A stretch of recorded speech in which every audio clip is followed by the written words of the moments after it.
Good morning বন্ধুরা, চলে এসেছি ঝাড়খণ্ডে দিন 3 নিয়ে। আমরা আজকে ঝাড়খণ্ড থেকে রাঁচি থেকে বেরিয়ে নেটারহাটে যাচ্ছিলাম।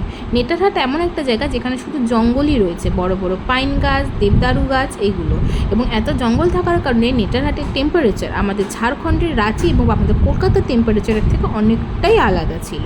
আমরা যে কটেজটা নিয়েছিলাম সেটাতে কোনো এসি ছিল না। অফুরন্ত সকালে যখন স্নান করতে গেছিলাম, ভর দুপুরে আমাদের গিজার অন করে স্নান করতে হয়েছিল।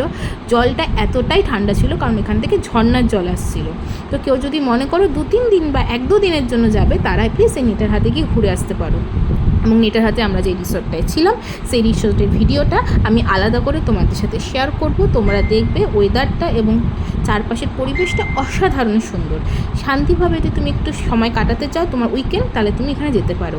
আর এরা হচ্ছিল সেই মহানুভব ব্যক্তিরা যারা সারা নেটারহাট ভরে রয়েছে। তুমি যতটা রাস্তা যাবে ততটাই এদের দেখতে পারবে, কিন্তু এদেরকে খাওয়ানোর চেষ্টা করবে না। এরা কিন্তু চত্থাপ্য দিয়ে দিতে পারে। এছাড়া সরকার এখানে বলে রেখেছে যে এদেরকে বাইরে কিছু খাওয়ানো যাবে না। তো যাওয়ার পথের ভিডিওটা তোমাদের সাথে শেয়ার করলাম এবং নেটারহাটের গিয়ে ভিডিওটা আলাদা করে ছাড়বো। সঙ্গে থেকো, ঠিক আছে? টাটা।